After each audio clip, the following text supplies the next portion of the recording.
The Miami Dolphins reported to 2023 mandatory minicamp today, but center Connor Williams was not amongst the players to arrive. He is reportedly holding out for a new contract with the team. Our knee-jerk reaction here today on this episode of Locked On Dolphins. You are Locked On Dolphins, your daily Miami Dolphins podcast, part of the Locked On Podcast Network, your team every day. All right, Miami. Welcome to another episode of Locked On Dolphins. It is your team every day here on the Locked On Network. I'm your host, Kyle Krabs, lifelong Miami Dolphins fan, host of Locked On Dolphins, co-host of the Locked On NFL Scouting podcast. You can find us on YouTube or wherever you listen to your favorite podcasts. I want to give a special shout out to our everydayers who are locked in on a daily basis, and thank you for making Locked On Dolphins your first, and in this case, second Miami Dolphins listen of the day. Double dipper today. As I finished doing the Cedric Wilson show, and approximately 2 seconds after I hit finish recording and started uploading the Cedric Wilson show, the news came out that Connor Williams, who has not been at OTAs along with Zach Sealer, is also not arriving for mandatory minicamp this week. And Mike McDaniel confirmed that his attendance, he would not be attending. It is not an excused absence, and there have been discussions from both sides in regards to the apparent want and desire for Connor Williams, who's in a contract year, to get a new contract from the team. So, only player on the roster to not come to mandatory minicamp. Connor Williams is obviously an essential piece of the puzzle for the Miami Dolphins when you consider what he was for the Dolphins last season. He was a first-time starter in his NFL career at center. I don't know that we should necessarily be too surprised by this domino, given the fact that he was not present. And I'd like to say, let me get this out of the way first, okay? In regards to players and their obligations with contracts, and you signed a deal, you should honor it. I personally don't fall in that camp. I personally believe players, especially seeing how cutthroat the league is from the top down, from teams and owners and GMs to players frequently. If you are in a position of leverage and you know your worth and you know that the team is where you want to be and you want to try to facilitate making sure that you stay there, do it. Look after yourself. And for the sense of Connor Williams, who just turned 26 years old, to turn in the season that he did for the Dolphins last year, as playing every snap and being the centerpiece and the keystone of the Dolphins' offensive line, and individually, from an individual performance perspective, performing at a very high level. Now, there were some people that were worried in training camp about the snaps and talking about him not being a center before. Connor Williams went out there. He had a handful of high snaps throughout the course of the year. But his range, his football intelligence, his athleticism, his ability to get up onto the second level, his pass protection skills, there were plenty of complaints and gripes to have about the Dolphins last year, but Connor Williams wasn't one of them. And in his first year as a starter, he was given the keys to the offense and calling protections, and he had a lot on his plate. He's an invaluable member of this team. And to be coming into this year getting less cash than he got last year, I think is an important footnote here. He signed a 2-year, $14.035 million contract. He got $7.005 million last year. Right now, he's scheduled for his yearly cash to be $7 million on the nose. So you're getting technically less money. There is a per-game bonus of $500,000 that is available to him that will make up some of that difference when it's all said and done. But Connor Williams currently set to make less money this year. He was only guaranteed $8.5 million in salary. Now, from a financials perspective, the Dolphins are in a unique spot. And I think the first thing that you have to do is cross-reference where Connor Williams is with the center market. So with that in mind, I've gone out and identified, courtesy of Spot Rack, a couple of key measures of the center market in the NFL and the landscape right now. Connor Williams is scheduled to be the 8th highest center paid in football in cash this season with $7 million. The players in front of him: Ryan Jensen, $12.5 million. Frank Ragnow, $11.65 million. Jason Kelsey, $11.5 million. Eric McCoy, $11.08. Corey Linsley, $10.5. Ryan Kelly, $10.125. Mitch Morse, $8.25. Connor Williams, $7. So I think here's the first thing from a cash perspective, and that, discrepancy is even more pronounced when you look at the annual average salary at the position. Kelsey, $14.25. Frank Ragnow, $13.5. Ryan Jensen, $13. Ryan Kelly, $12.5. Corey Linsley, $12.5. Eric McCoy, $12. Mitch Morse, $9.75. Connor Williams, $7 million. There's not really a middle class here. Connor Williams is the middle class at center. The next highest after Connor Williams, there's 4 centers that are getting paid $6 million per season on average, and then it's Garrett Bradbury and Mason Cole at $5.25. He's in limbo, and he has earned, based on his play last season, the right to say, I belong in that echelon with Morse, McCoy, Linsley, Kelly. You want to make the argument that Kelsey, Ragnow, and Jensen are the 3 best centers in football? I'm going to agree with you. I think they are. But Connor Williams is in the same stratosphere of those players, and Eric McCoy just signed a new deal. And that's the deal that I think has a lot of weight as it pertains to Connor Williams, what his outlook looks like, and the reason why I think he has a very fair argument. And just the way that the league works, it's not personal, it's business, right? And I think it's clear, it's encouraging that Connor Williams wants to be here. He wants a new contract. He wants to stay in Miami. But he wants a new contract because he's undercompensated. That is true. And not only is he undercompensated, he is even more of a rarefied asset because of the offense the Dolphins play and his role and assignment and responsibilities before the snap. The Dolphins very clearly identified him as a player who had the football intelligence to play the center position for them when they signed him in free agency last year. But it was a roll of the dice, and it came up aces with his individual performance within the Dolphins' offense. So with that in mind, you have finances. People will talk about 2024, and it's not hard to get the Dolphins cap compliant in 2024. It's really not. Right now, the Dolphins are in a position to take advantage of some extra cap space at their disposal, courtesy of the Byron Jones June 1st window that has now opened up $13 million in cap space. And we'll talk about in segment 3, what would Kyle Krabs do? But we next have to talk about what Connor Williams' play within the Dolphins' offense really measures to and why it is so important for the Dolphins. But before we get there, right now is the perfect time to make a fast break over to FanDuel, America's #1 sportsbook, because right now new customers get a no-sweat first bet up to $2,500 in bonus bets back if your first bet with FanDuel doesn't hit. If that's not peace of mind for you, I don't know what is. $2,500 bonus bets back with FanDuel. If your first bet with FanDuel as a new customer does not hit, there's no better place to bet all the playoff action than FanDuel. So visit FanDuel.com/lockedon to get that no-sweat first bet up to $2,500. That is FanDuel.com/lockedon. FanDuel, America's #1 sportsbook and the official sports betting partner of the NBA. So let's talk Connor Williams.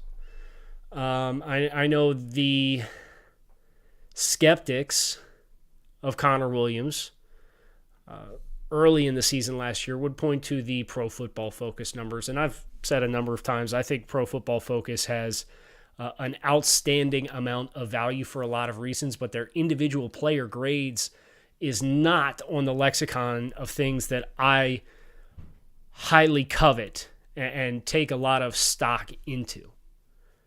But even those, as it pertains to Connor Williams, have come up aces. throughout the course of a full body of work for an entire season. If you were to grade just the centers in football, Connor Williams, according to Pro Football Focus, was the 4th-ranked center in football, and he played every snap for the team last year. Those ranked in front of him, Creed Humphrey, Jason Kelce. Okay, Creed Humphrey's on a rookie contract. Kelce, we've already established from a financials perspective, is the top tier. He's averaging over $14 million per season, which is twice what Connor Williams is getting paid. And then Ethan Posich from the Cleveland Browns. Frank Ragnow paid almost twice as much as Connor Williams. Connor outranked in these rankings. Corey Linsley's in front of him. In the financials, Connor Williams ranked highly in that regard as well. Connor was credited with 16 pressures total last season. And when you consider he played 1,127 snaps and 690 passing plays, that level of security is pretty impressive for Connor Williams. Now, this is not a player who is overwhelming with his power at the point of attack, but again, this is a horizontal flow offense, right? You're looking to stretch horizontally. You are looking to stress teams to the sideline, look for over pursuit, have cutback opportunities. You're really looking to create displacement on the second level in the passing game with a lot of your play fakes and RBOs and your run action. And Connor Williams being at the center of that, but not just the center of that, but also having a meaningful pre-snap communication role to play within the Dolphins offense makes him a very unique contributor that I don't think you would necessarily identify from having just watched the games on television and being able to observe what he physically does. He is a player who, from a physical profile perspective, is one of the better range centers in football. His ability to get out on the second level, his ability to play in the screen game, which was not necessarily a huge strength, but you see the range, you see his ability to get up on top of linebackers who are out leveraging him in pre-snap alignments. His ability to help in protection and slide with quickness and close doors late. There's a lot for Connor Williams that from a physical skill set perspective, and at only 26 years old, you have to figure he's still scratching the surface. Some of these centers that are still playing at a high level, I mean, Kelce is the dream come true, and that's a dangerous player to compare anyone to, but he's 30, almost 36. He's almost 10 years older than Connor Williams. So the center position as compared to tackle, where you live much more on an island, things happen quicker on the interior, but you have bumpers on both sides of you more often than not, because even when you're in six-man protection and you're going to do a four-man turn, the center's not always on the end of the turn and forced to play on an island where he has an open gap next to him. That guard will come with him at times. Now, there are times where, if the center's going to step right and you have to lock the backside guard and the backside tackle, he is a little bit on an island, and he has to be able to identify, is this mugged up linebacker coming through the A-gap that I have to shut the door on, or is there something late coming from the backside like a twist where I have to get my eyes back around and identify, okay, I stepped right because there was a presence walked up on the line of scrimmage, but that player dropped out, and now I got to slide and go help to my left because they're playing a game off the side and my guard and tackle are passing off a stunt, and they need support to be the pillar on the inside. He does all of these things. And for being a first-time center, I mean, you're really only scratching the surface of what he's capable of being at the center position. And the biggest resume point that anybody had against Connor Williams for a really long time in the build-up to the season was, well, what about the snaps? Oh, there's high snaps in training camp. I think the Dolphins had maybe 3 snaps all season out of 1,100 snaps total offensively. He had maybe 3. It's equivalent to holding on against a sack player or a pass rusher for having 8 sacks versus 11 sacks when he rushed the passer 700 times in a season and maybe had as many pressures as the other guy who had 11 sacks, but had the same amount of pressures. They influence the quarterback on the same amount of plays, right? But it's even more extreme because 3 out of 1,100 is a really marginal number. So I think you're going to have a hard time holding Connor Williams and the film up against Creed Humphrey or Jason Kelce and say there's an equal footing here that puts Connor Williams at the top of the market. I would agree with that. I think he'd have a hard time making the case to say, I need to be at the top of the center market in the NFL.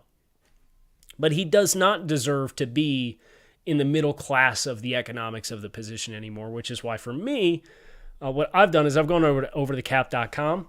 I've looked at a couple of the other contracts that are out there, and I have my offer that I would make Connor Williams.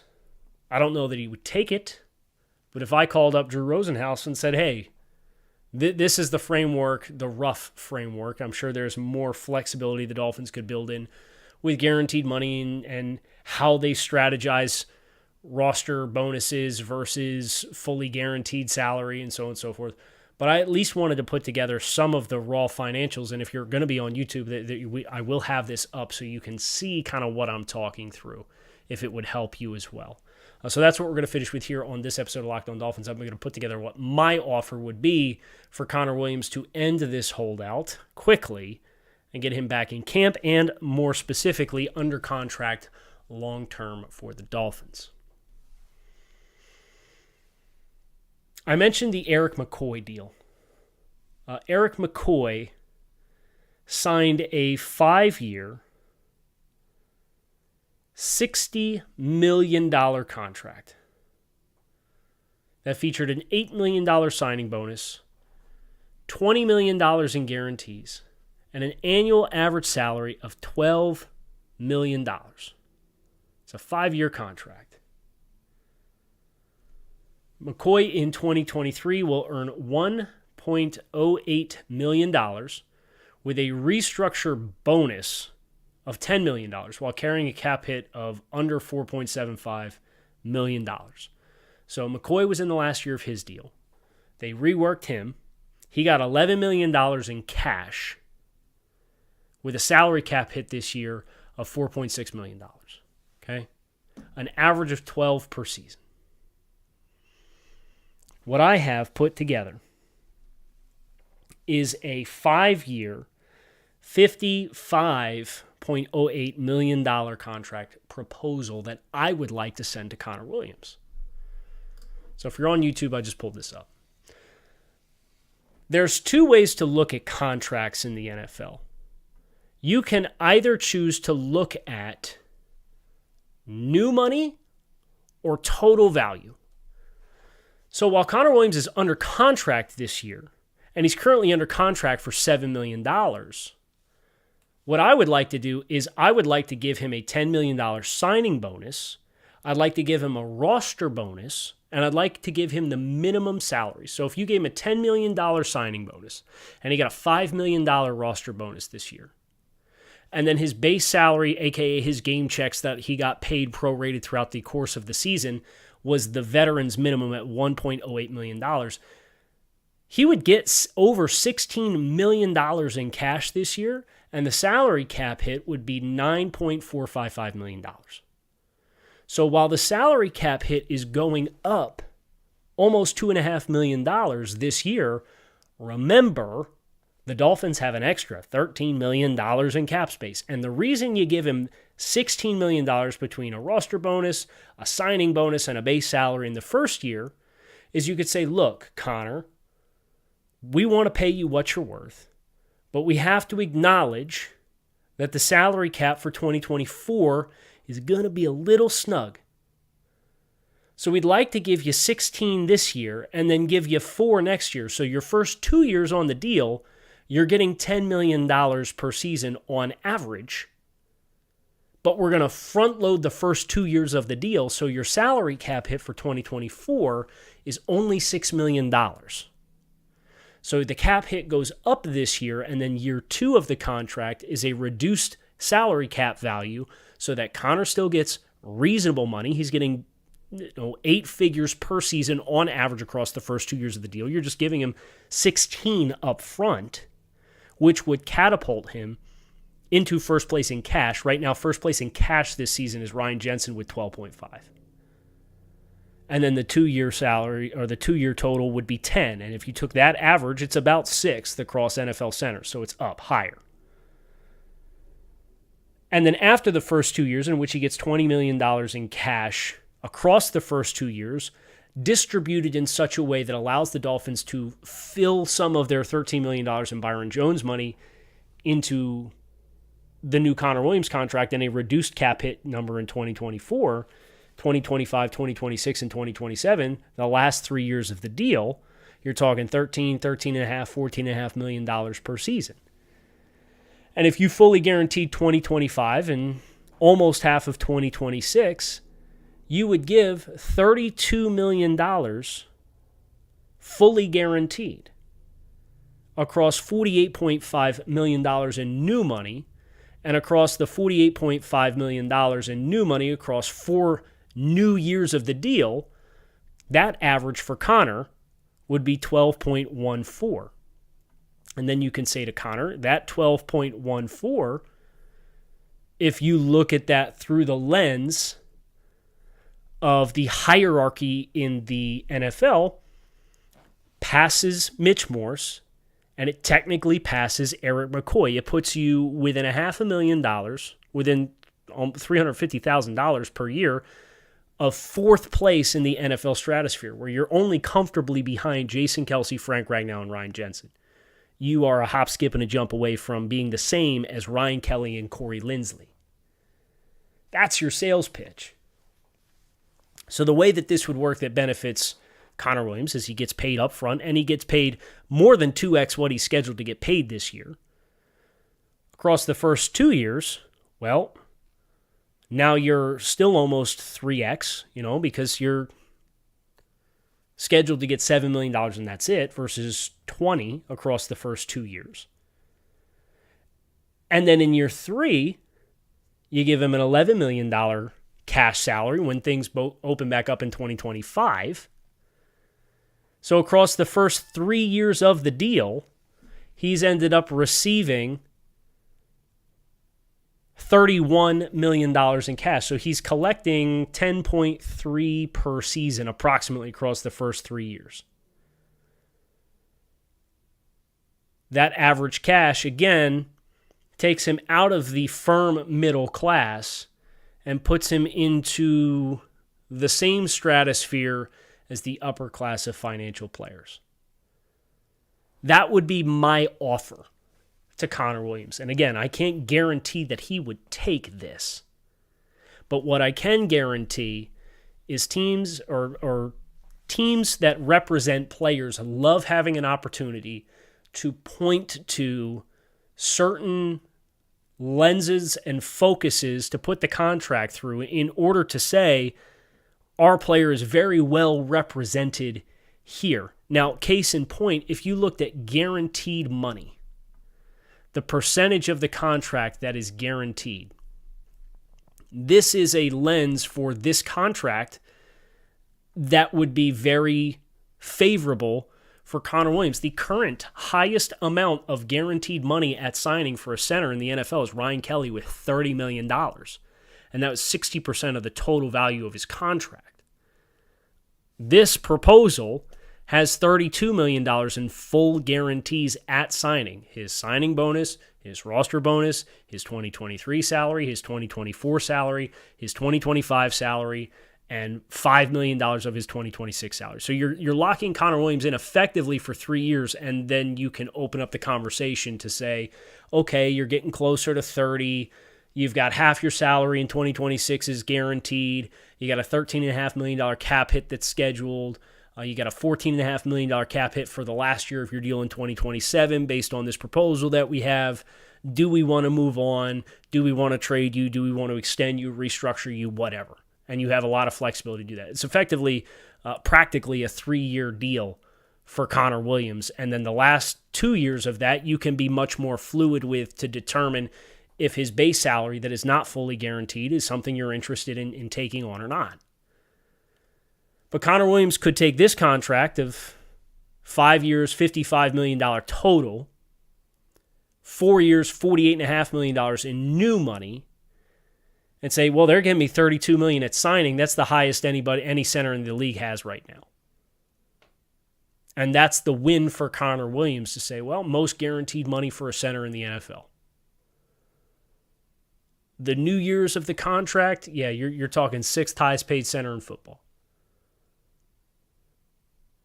And, oh, by the way, the Dolphins would do this with this approach, and if they structured the money like this, you are looking at a $6 million cap hit for the Dolphins in 2024, which is the high-stress year that we're all worried about, how the Dolphins are going to make sure that they negotiate the salary cap without compromising a bunch of the talent that they have on the roster. Case in point, so SpotTrack.com right now has the Dolphins scheduled to be almost $50 million in surplus of the salary cap. If that number worries you, hear me out. You can restructure a number of players. You could restructure Tyreek Hill if you'd like and save almost $14 million against the cap. You can restructure Bradley Chubb again and save another $15.5 million against the cap. You can part ways, if you'd like, from Emmanuel Ogbah and save $13 million against the cap. And if you parted ways as well with Jerome Baker, coming into a contract year in which his cap hit is scheduled to be almost $15 million, the Dolphins have $3.25 million in cap space. And remember, all you need is 6 to account for Connor Williams. And that would still leave the Dolphins with in excess of 51 players under contract. It would leave you with 54 players under contract and only the top 51 count against the cap. So all I did was restructure Tyreek Hill and Bradley Chubb and move on from Emmanuel Ogbah and Jerome Baker, and the Dolphins are plus. What are you going to do with the Tua Tagovailoa money? Are you going to extend him? You going to open it up? I could tell you you're going to move on from Cedric Wilson regardless and save almost $7.5 million. You'd have a chance potentially to move on from Mike White if you needed to and save another $4 if you wanted to go in a different direction with your backup quarterback. You can move on from Jason Sanders and save $4.2 million. So all I did, again, I restructured Tyreek Hill, Bradley Chubb, moved on from Emmanuel Ogbah, Jerome Baker, and Jason Sanders, and I have $15 million in cap space. And I understand the whole apprehension of restructuring contracts and putting yourself in bad situations because the Dolphins did that for a really long time. I understand why that kind of gets folks queasy. But it's the cost of doing business to be competitive. And unlike when the Dolphins did that in the past, this is a highly competitive roster. This is not a roster that is full of a bunch of early to mid-30s, highly expensive players with a lot of dead money. You have flexibility. That's the whole point of doing it this way. And this is going to go one of two ways. It's either going to build up to a certain point and you're going to have the breakthrough, or it's not. But you have to give yourself the chance to have the breakthrough.